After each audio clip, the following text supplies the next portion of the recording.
Hi hello guys, ഇന്ന് ഞങ്ങൾ വീട്ടിൽ നിന്ന് ഇറങ്ങിയത് കോട്ടയത്തിന് പോവാട്ടോ. അവിടെ എൻ്റെ വീട്.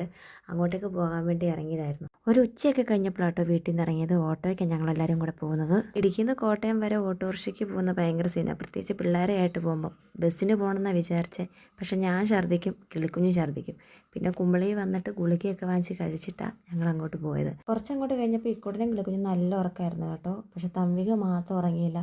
അവൾ നല്ല ഓണായിട്ടിരിക്കുമായിരുന്നു. പാട്ടൊക്കെ പാടി അവൾ ചിരിച്ചും കളിച്ചൊക്കെ ഇരിക്കുമായിരുന്നു കേട്ടോ. കുറച്ചുകൂടെ കഴിഞ്ഞപ്പോൾ നന്നായിട്ട് തണുക്കുന്നുണ്ടായിരുന്നു കേട്ടോ. നല്ല കാറ്റൊക്കെ അടിക്കുന്നുണ്ടായിരുന്നു. അതുകൊണ്ട് കിളിക്കുഞ്ഞിനെയൊക്കെ പുതപ്പിച്ച് കിടത്തി. ഇതേ ഈ കാണുന്ന തേയിലത്തോട്ടം കേട്ടോ. ആ സൈഡിലും മേളിലോട്ടും എല്ലാം വ്യാപിച്ച് കിടക്കും ഈ തേയിലത്തോട്ടം.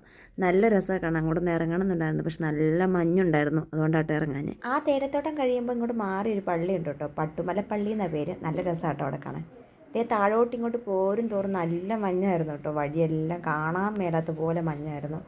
പക്ഷെ നല്ല രസമുണ്ട് കാണാനായിട്ട്. പക്ഷെ നല്ല തണുപ്പായിരുന്നു. മുണ്ടക്കയൊക്കെ എത്തുന്നതിന് മുമ്പ് ഇക്കുട്ടനും കിളിക്കുഞ്ഞും ഒക്കെ ഓണായി കേട്ടോ. അവരൊക്കെ എഴുന്നേറ്റു. വഴക്കൊന്നും ഉണ്ടാക്കില്ല എന്നാണേലും. അവർക്ക് നന്നായിട്ട് വിശക്കുന്നുണ്ടായിരുന്നു. പിന്നെ മുണ്ടക്കയത്തി എന്നിട്ട് ഞങ്ങൾ ഒരു ഹോട്ടലിൽ കയറിട്ടോ ഫുഡ് കഴിക്കാനായിട്ട്. തൻവി ഇക്കൂട്ടന് മേശപ്പുറത്ത് കയറി അങ്ങ് സ്ഥാനം പിടിച്ചിട്ട് രണ്ടുപേരും അടുത്ത് കളിച്ചുകൊണ്ടിരിക്കുകയായിരുന്നു. ഞങ്ങളവിടെ ഫുഡിന് വേണ്ടി വെയിറ്റിംഗ് ആയിരുന്നു. കപ്പ ബിരിയാണിയും പൊറോട്ടയാണ് പറഞ്ഞത്. അവളൊക്കെ കപ്പ ബിരിയാണി കഴിച്ചു, ഞങ്ങൾക്ക് പൊറോട്ടയും. നല്ല കപ്പ ബിരിയാണി ആയിരുന്നു കേട്ടോ. നല്ല ജ്യൂസി ആയിട്ടുള്ള കപ്പ ബിരിയാണി. പൊറോട്ടയുടെ മാത്രം വീഡിയോ എടുത്തില്ല കേട്ടോ. അതെല്ലാം കഴിച്ചിട്ട് ഞങ്ങൾ പെട്ടെന്ന് വീട്ടിലോട്ട് വന്നു കേട്ടോ. വീട്ടിലോട്ട് വന്നപ്പോൾ എല്ലാവരും ഞങ്ങൾ നോക്കി തിണ്ണത്തന്നെ നിൽപ്പുണ്ട്. അപ്പോഴത്തേക്ക് തൻവീകം ഉറങ്ങി. ഇക്കൂട്ടനെയും കിളിക്കുഞ്ഞും പിന്നെ ഓണായിട്ടിരിക്കുമായിരുന്നു കേട്ടോ. അച്ഛൻ പിന്നെ ഇക്കൂട്ടനെയൊക്കെ കളിപ്പിച്ചുകൊണ്ടിരിക്കുമായിരുന്നു. പിന്നെ എനിക്ക് പിന്നെ വിശന്നു കേട്ടോ.